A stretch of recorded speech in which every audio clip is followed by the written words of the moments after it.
ರಾಯಬಾಗ್ ವರದಿ. ಮಸ್ಜಿದ್ ಜೀರ್ಣೋದ್ಧಾರಕ್ಕೆ 10 ಲಕ್ಷ ರೂಪಾಯಿಗಳನ್ನು ಮಂಜೂರಾತಿ.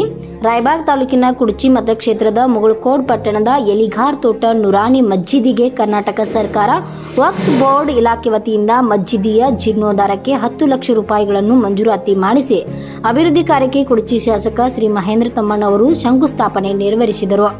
ಈ ಸಂದರ್ಭದಲ್ಲಿ doctor C B. Kulagoda, doctor R S. Naik, G V. Mudhol, Suresh Hosapete, Parappa Ketgoudar, Shrishail Angadi, R B. Ketgoudar, Shambhu Evaratti, Bilawar ಎಲಿಘಾರ್, ಕಾಜಿ ಸಾಬ್ ಡಾಂಗೆ ಹಾಗೂ ಪಟ್ಟಣದ ಗಣ್ಯರು ಮತ್ತು ಪ್ರಮುಖರು ಈ ಸಂದರ್ಭದಲ್ಲಿ ಉಪಸ್ಥಿತರಿದ್ದರು. ವರದಿ Hanumanth Sannakinor, UK first news, Raibag.